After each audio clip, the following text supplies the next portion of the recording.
bestbookbits.com brings you the book summary of Fit for Success, Lessons on Achievement and Leading Your Best Life by Nick Shaw. In Fit for Success, author Nick Shaw details the habits successful people have in common and how we can develop those same habits to thrive despite our obstacles. Using what he's learned over the past decade, Nick has helped top athletes and hundreds of thousands of people around the world through his company Renaissance Periodization to look, feel, and perform their best. But it wasn't until 2020, when his wife was diagnosed with breast cancer and facing the fallout of treatment for months through COVID-19, that he had to really lean into the habits he was teaching and put them to the ultimate test. This book vividly outlines the lessons he's learned, some valuable takeaways, and most importantly, how you can use these habits to build your own path to success. On with the book summary. To make real changes, you have to have both discipline and a positive mindset, which are two of the pillars focuses on the behaviors and the habits that can lead to success. Introduction. A person's mindset is one of the key pillars of success. In fact, there are 7 main habits to success, and a strong work ethic lays the foundation. That is where everything starts and where change can begin. However, as I've learned, without the right mindset, it's impossible for anyone to be successful, whether it's in sports, business, or battling cancer. The habits of success. The hierarchical nature of the factors that can lead to success.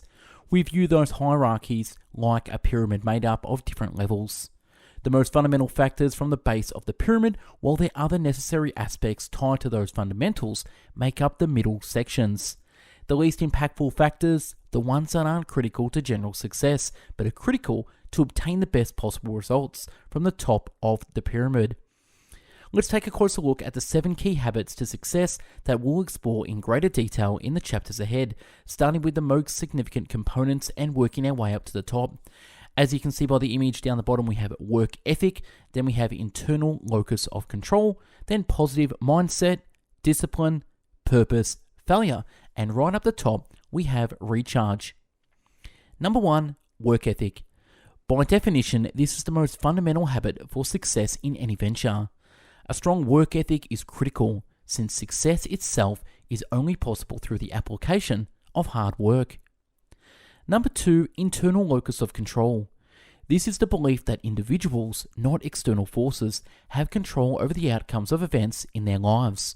Hard work is necessary for success, and is imperative to recognize that you are the one tasked with doing the work. It's also important to recognize what you can and cannot change. That understanding will allow you to focus your hard work on the right initiatives. Number 3, positive mindset. You may be a hard worker with an exceptional locus of control, but it's still possible that you may find yourself feeling overwhelmed. You may even become pessimistic about your limited abilities and how much you think you can change. For those reasons, it's important that you remain positive. An optimistic mindset actually increases your chance of success. Number 4, discipline. It's not always going to be smooth sailing. Sometimes you have to really dig in to get things done, and that requires discipline. 5, purpose.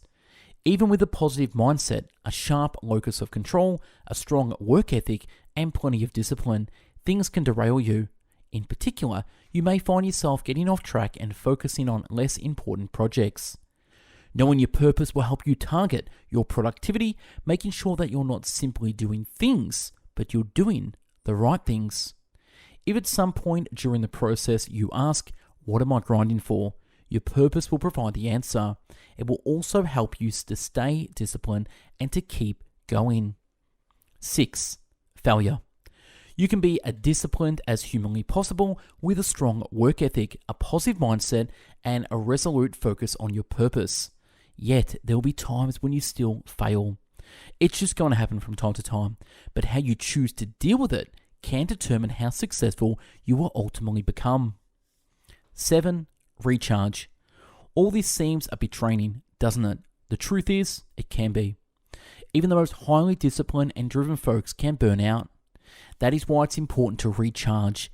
You can do this through exercise and nutrition, through personal growth, and through meditation and self-reflection. Now that you understand how the pyramid is structured, let's examine each habit individually, including how you put them into practice. Chapter 1. Work ethic. Be humble, be hungry, and always be the hardest worker in the room.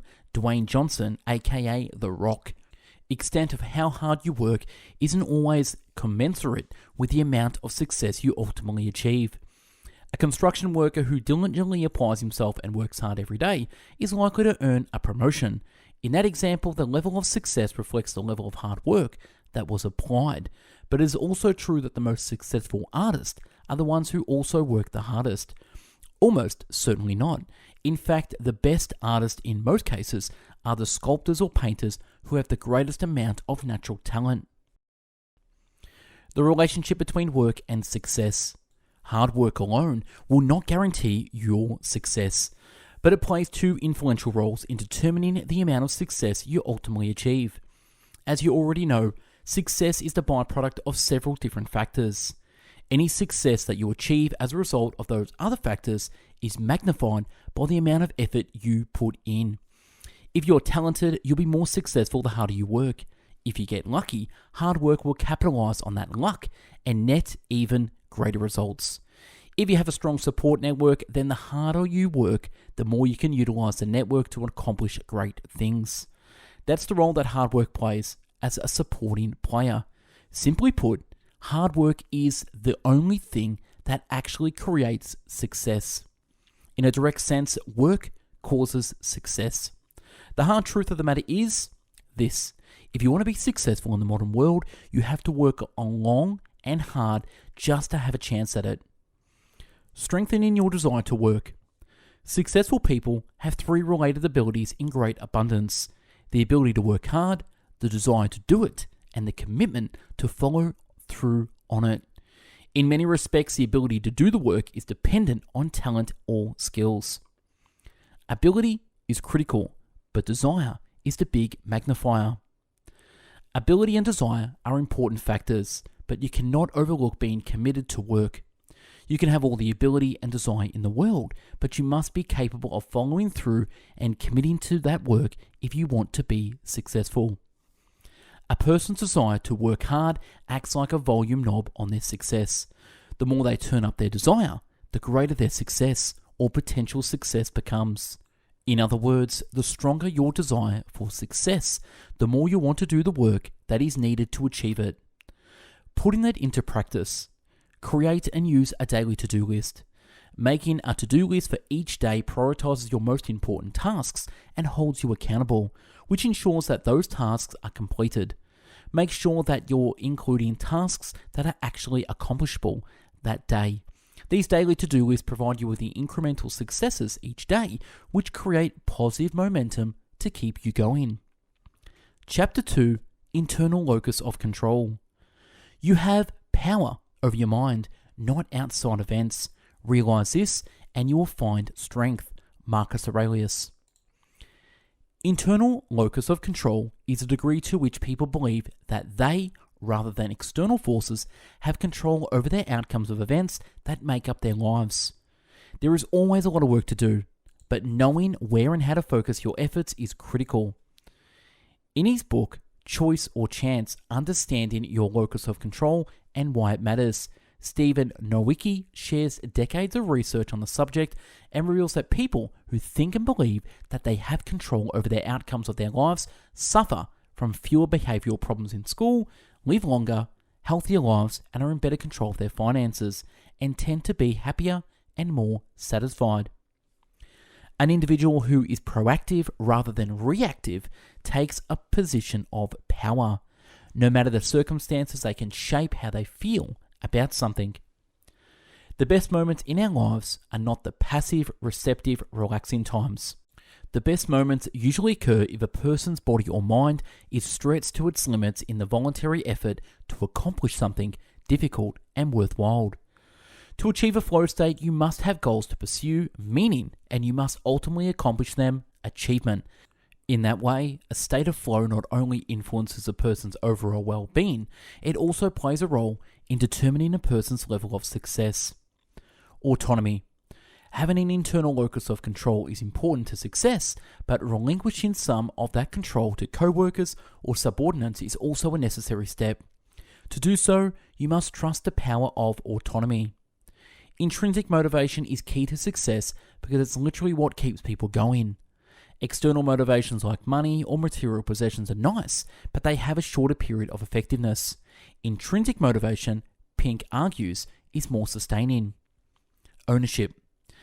As you now understand, developing an internal locus of control shifts the ownership of any outcome back to you. Successful people tend not to give away their control and power to others. They are not concerned with keeping up a certain look or appearance, especially when that money can be better spent on themselves or reinvesting in their own success. Putting it into practice. Keep a journal of your largest obstacles to overcome.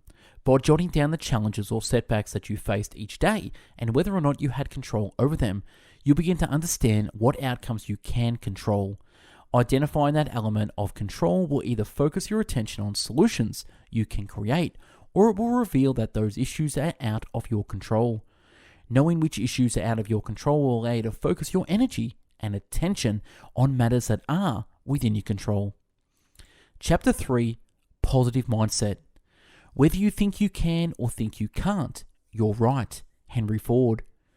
Optimistic people generally live happier lives and are less prone to getting sick than people who adopt a pessimistic point of view. Self-belief.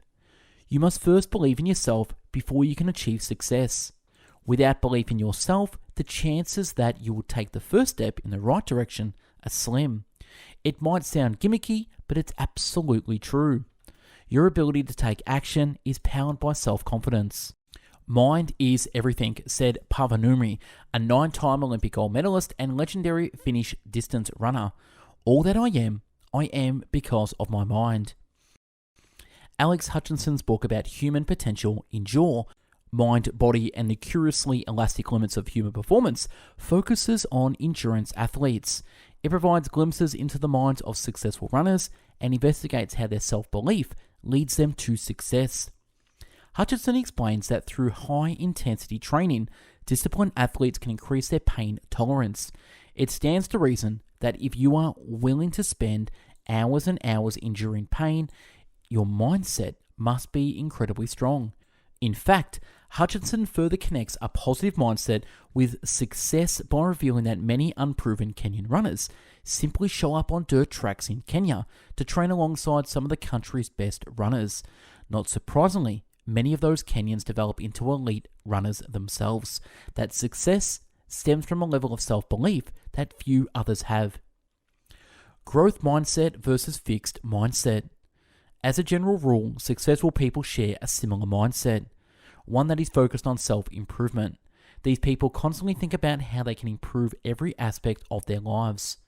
According to Carol Dweck in her book, Mindset, The New Psychology of Success, these successful people possess a growth mindset, which is the belief that abilities are not innate and they can be enhanced. If you adopt a growth mindset and discover that you are not inherently good at something right away, you'll believe that you have the ability to improve. People with a growth mindset often seek out challenges that will allow them to learn and to grow, and they are generally more accepting of criticism and take inspiration from other people's success. The opposite of a growth mindset is one that is fixed. People with fixed mindsets believe that their skills and intelligence are predetermined and unalterable. They often avoid challenges because they assume they cannot succeed. Because of that, they are less likely to take risks.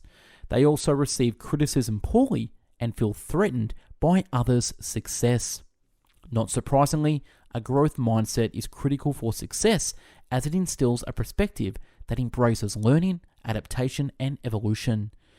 If you don't have a growth mindset and belief in yourself, you won't be very likely to begin work on improving yourself. Optimism. If you see an opportunity present itself, do you first think of what could go right, or do you immediately think about everything that could go wrong?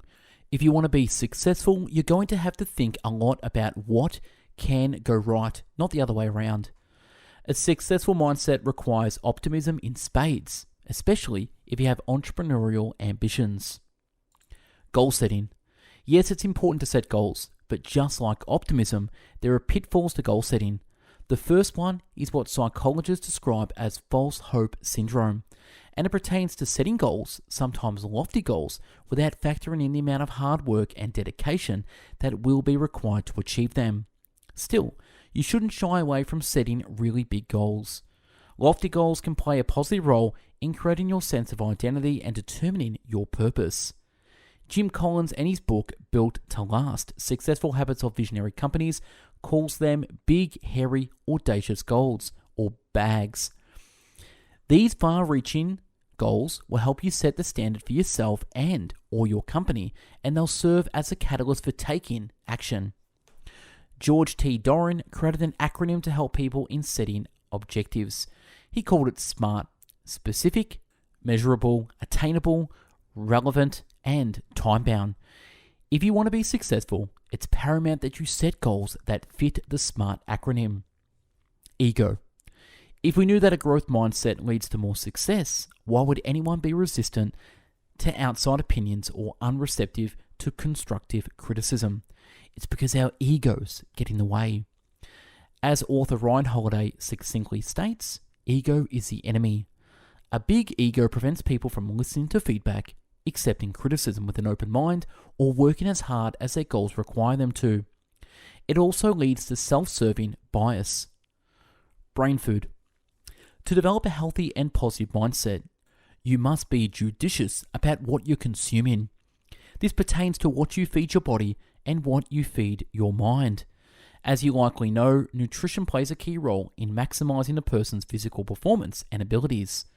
The term brain food doesn't mean that certain foods will improve your mindset. Instead, it refers to things that we expose our minds to. The most successful people feed their minds with content that enriches their lives and allows them to grow as human beings. Be careful what you're consistently feeding your mind. If you're consistently engaging in negativity, that brain food could shape your explanatory style and promote a more pessimistic outlook. Elevate your mind and you will elevate yourself in the process. Putting it into practice. Keep a journal of at least 3 good things that happen to you each day. Making note of the positive aspects of your life on a daily basis will not only help you to develop gratitude and appreciation for them, it will also help to keep things in perspective. It's human nature to dwell on the negative things that we experience. Too often, we easily overlook the positive. By purposely identifying these favorable things and writing them down, you begin to train yourself to see and appreciate the positives when they occur. Chapter 4. Discipline. Discipline is the bridge between goals and accomplishment. Jim Rohn. Discipline equals freedom. In fact, they acknowledge that the most successful people that they've worked with also happen to be the most disciplined. That connection is no coincidence. But discipline is still difficult to maintain. There's a reason that many people only talk of being successful. It's easy to talk about the things you want to achieve when you're not putting in the work to achieve them. It's another thing entirely to put in the work to reach those goals. Motivation. A healthy dose of motivation can usually pick up the slack, but nobody is motivated all the time. The thing that differentiates successful people from the masses is discipline. It's the commitment to do what is necessary no matter what. Develop a system of habits that can help you to stay disciplined. Don't be discouraged on days when you're lacking motivation. Instead, rely on your self-discipline to carry you through. Discipline is the attribute that keeps you motivated, and learning how to hone in on self-discipline is as close to a superpower as anyone will ever have. Remember, being successful requires traveling down a difficult road, one where hard work is required at every turn. Self-discipline is what is needed to get you to the finish line at the end of that road. Long-term thinking. A long-term study in New Zealand revealed that people who possessed more self-control and thereby more discipline were healthier and more financially secure. They even had better teeth.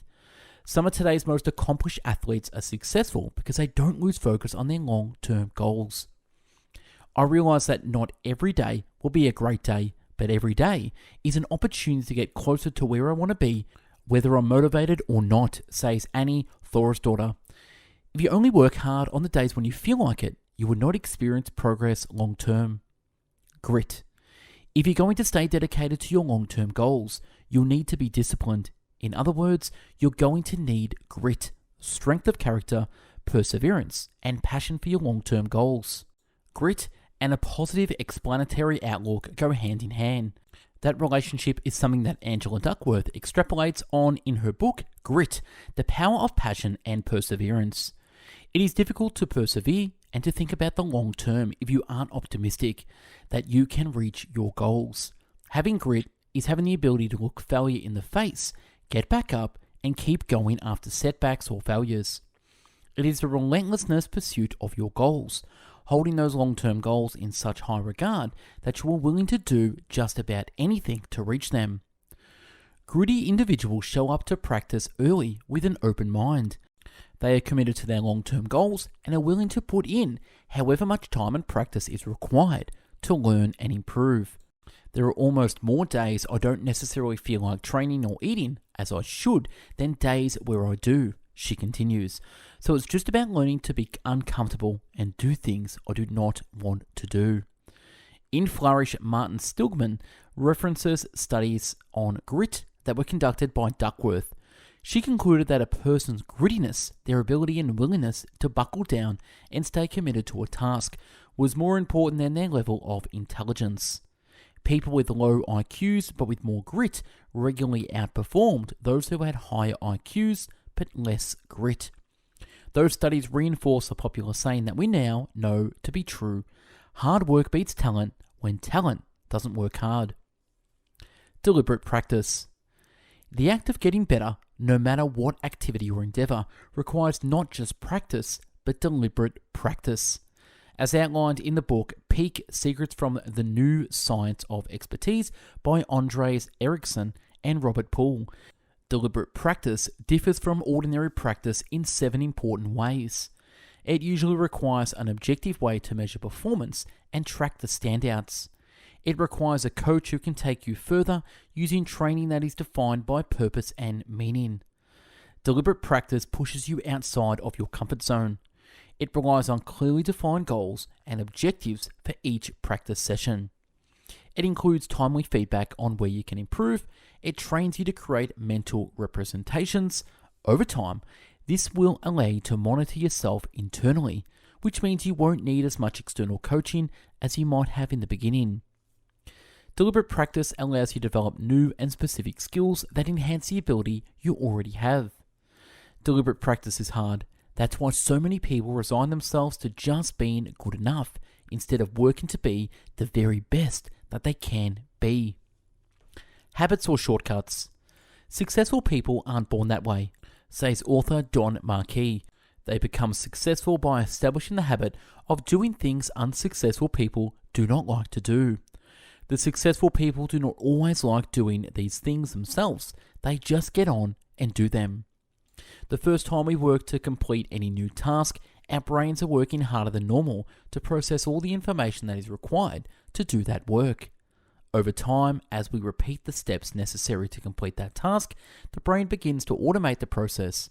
This forms the basis of a habit, and those habits allow us to be more efficient with our energy usage throughout the day. Aristotle believed that we are what we repeatedly do. Excellence, then, echoed Will Durant, an American historian and philosopher, is not an act, but a habit.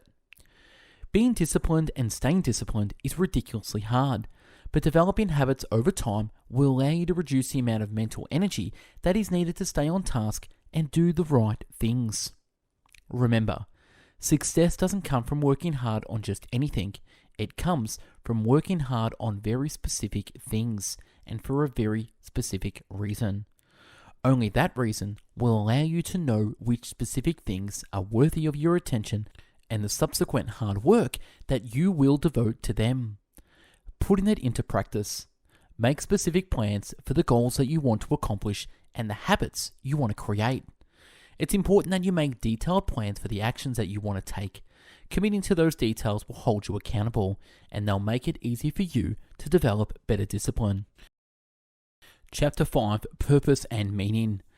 Ever more people today have the means to live, but no meaning to live for. Viktor Frankl. True happiness is rooted in a person's sense of purpose and the achievements that they make by doing what they love to do. Purpose. Simon Sinek champions the idea that every person has the right to fulfillment, that experiencing that sense of fulfillment is something that everyone can control. Ultimately, you should find your passion and harness your energy toward a goal, but you must not lose sight of the work that must be done today to reach that goal. Your focus must remain on the work that you do today, but use your passion and your greater purpose as the compass to lead you in the right direction. Putting it into practice. Make a list of your core values, personal and or professional, and place them somewhere you'll see them frequently. Many days you won't need a reminder of why you're brought in the work or what specifically you're working for, but there'll be times when you'll grow frustrated, overwhelmed, or discouraged. On those days, this reminder will provide you a necessary boost of morale to overcome any challenges that have temporarily gotten the better of you. Chapter 6. Failure. There is no such thing as failure. Failure is just life trying to move us in another direction. Oprah Winfrey. As you pursue your goals, you will occasionally be met by failure. It's almost inevitable that your journey will include moments of failure at one time or another. We are all human. We're not infallible. Mistakes happen and failures occur, but how you respond to those failures can dictate whether or not you eventually find success. It takes a special person to take failure on the chin, check their ego at the door, and learn from their mistakes. But oftentimes that is what's required to be successful. Human beings learn best from trial and error. We make mistakes, but we figure out how to correct them, and we do this from a very young age. A toddler who is learning to walk will stumble and fall, but they'll pick themselves up and keep trying in time. They'll be walking with steadiness, and soon they'll learn to run by following the same process. It is part of the human condition to learn from mistakes. Yet, when we get older, we go to school and we're taught that making mistakes is bad, that mistakes are a sign of weakness or a mark of inferiority. We lose points on tests for mistakes that we can make, and after at least a dozen years of schooling, we're conditioned to equate mistakes with poor performance. Not surprisingly, people become scared of failure. They certainly don't believe that failure begets success. Failure begets success. Mindset. Being able to adapt, to grow, or to change based on results of our actions is paramount. Charles Darwin proved this through his discovery and subsequent study of evolution. It is not the strongest species that survive, nor the most intelligent, Darwin observed. Instead, the ones most responsive to change are the ones that succeed. This concept of adaptation reflects back on the notion that a growth mindset is more valuable than one that is fixed. If you have a growth mindset, you see failure and obstacles as ways to learn and expand. But if you have a fixed mindset, even though thought of failure is terrifying. Anyone who doubts the validity of this association only needs to consider the career of one of the most successful professional athletes of all time. I've missed more than 9,000 shots in my career, Michael Jordan once acknowledged. I have lost almost 300 games. 26 times I've been trusted to take the game-winning shot and missed. I have failed over and over and over again in my life, and that is why I succeed. Obstacles and opportunities. This notion that obstacles, failures, and crisis can be beneficial in business world is an idea supported by Andy Grove, the former CEO of Intel. Bad companies are destroyed by crisis, he explains. Good companies survive them. Great companies are improved by them. To improve during difficult times, you must first identify your areas of weakness and then devote time and resources to them. Even during challenging times, you can choose where to focus your time, energy, money, and other resources. Many situations are just that, situations. In most cases, they're neither inherently good nor bad. It's up to us to determine that based on how we perceive them. Oftentimes, the obstacles that you encounter will reveal a distinct, slightly different path than the one you were originally on, but that new path is the one that will lead to success, or at least get you closer to it. Contemporary author Ryan Holiday emphasizes this in his book, The Obstacle is the Way, in which he explains that the challenge that stands in your path today will eventually become the way for you to move forward. This prescription is borrowed from the Roman Emperor Marcus Aurelius, who declared during his reign from 161 to 180 AD, the impediment to action advances action. What stands in the way becomes the way. Failure is inevitable. The world that we live in is chaotic and unpredictable. The coronavirus pandemic certainly proved that. Even the world's best super forecasters are wrong majority of the time. What does all this mean for those of us who aren't exceptionally skilled at predicting the future? It means we are bound to be wrong a lot of the time. Because the world we live in is often crazy and unpredictable. The best way to learn is simply through trial and error. That's the message that actor Tim Hartford shares in his book Adapt: Why Success Always Starts with Failure. Think of your ideas as different species. Then consider what we now know about natural selection and evolution. Survival of the fittest means that many of your ideas are going to fail. But it also means that the best ideas and the best adaptations of failed ideas will rise to the top. Those ideas and adaptations represent success, or at least the pathway to it. Just remember, this process of change and adaptation never stops. The moment you think you can stop is likely the moment that your competition will pass you by. If you want to improve, you must be open to feedback. Peter Palczynski, a brilliant engineer who worked for the now defunct Soviet Union, conceived of 3 principles related to failure and adaptation, which Hartford outlines in his aforementioned book. Those 3 principles are: seek out new ideas and try new things. Make your first attempt small when you can, so you can survive if they don't succeed. Seek out feedback and learn from your mistakes. Feedback and learning. Your first try will be wrong, says Asa Ruskin, the creative lead at the Mozilla Corporation, which developed the Firefox internet browser. Budget and design for it.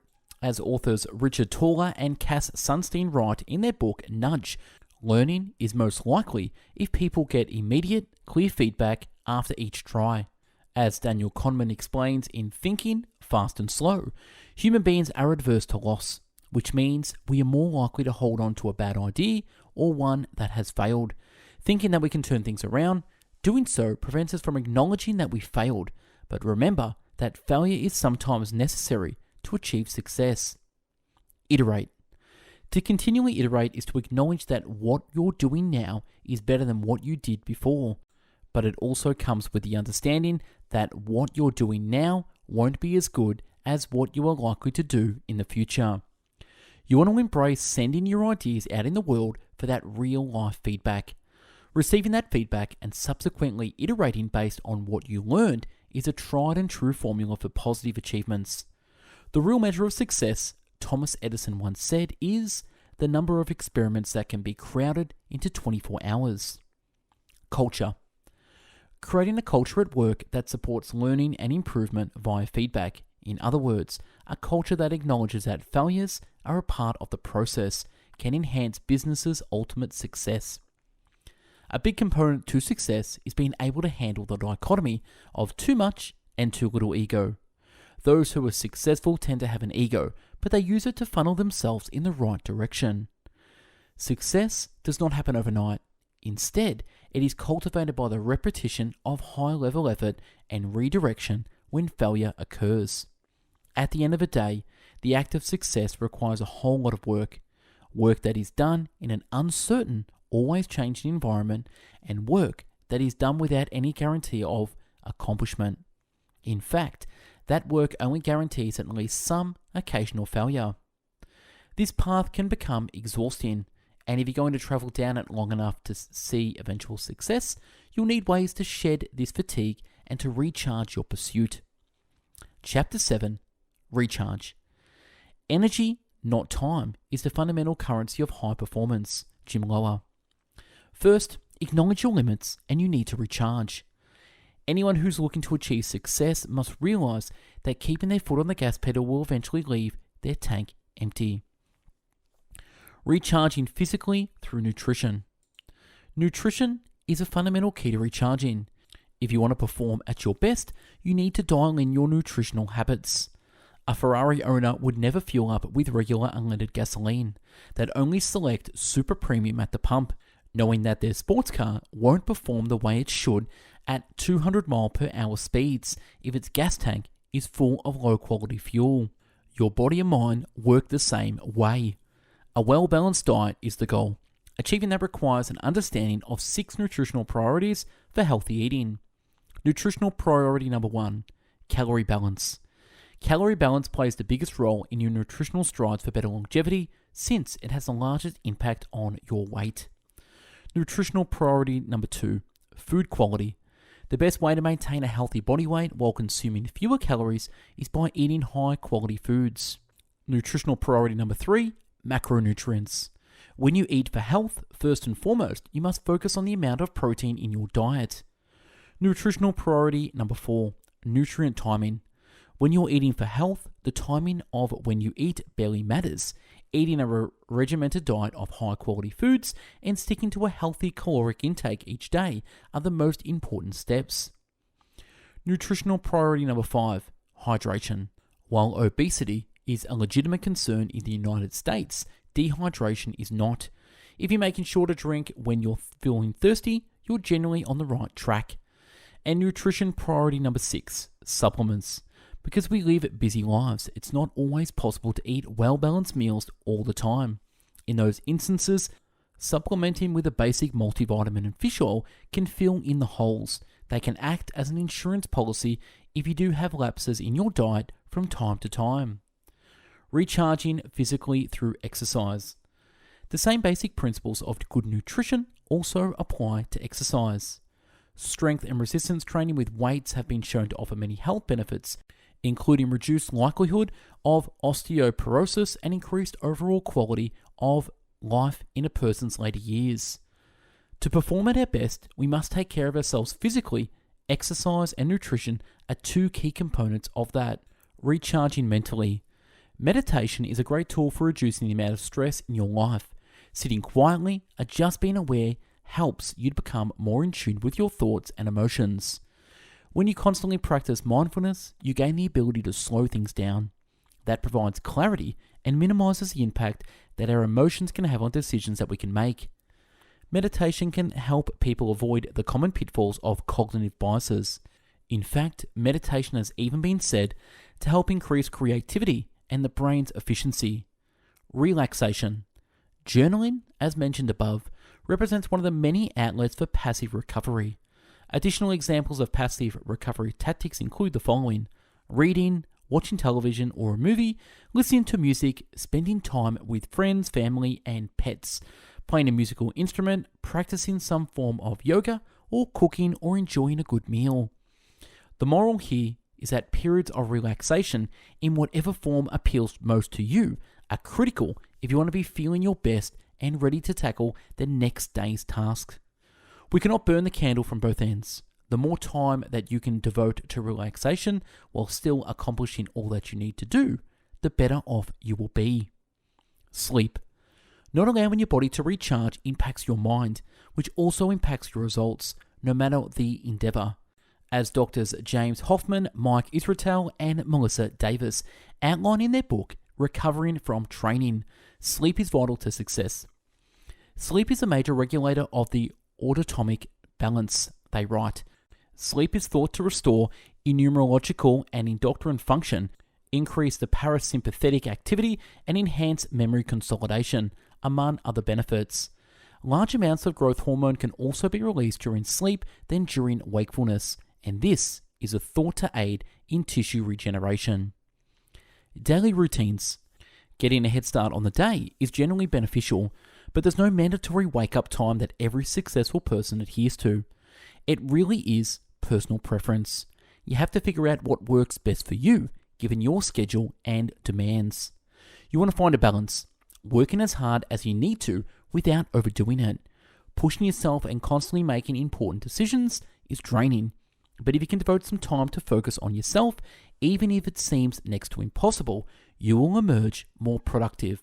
Remember, you must fix yourself before you can fix the world. Chapter 8. Conclusions. People who succeed have momentum. The more they succeed, the more they want to succeed, and the more they find a way to succeed. Tony Robbins. I've learned that people are always looking for a secret to success or a way to bypass a lot of hard work. What I have discovered about the secret to success, however, is that there is no secret. Instead, it requires a relentlessness commitment to the basics. The sooner you learn and believe that, the faster you will achieve your own success, so long as you put in the hard work to get there. And that's right on this amazing book, Fit for Success, by Nick Shaw. Now, if you want to check out more by Nick Shaw, check out Renaissance Periodization on YouTube and their website as well. They're in the fitness space. They do some amazing stuff. Also, check out his book and buy it on Amazon. Thanks for watching and listening. We at Best Book Bits have done 1,000 book summaries in video, written, and audio format. So subscribe to our YouTube channel. Check us out on Spotify, Google Podcast, and Apple Podcasts, and our website, bestbookbits.com, where you'll find over 1,000 written book summaries as well. Thanks for watching and listening. Have yourself an amazing day, and go out there and be fit for success. Take care. Bye-bye now.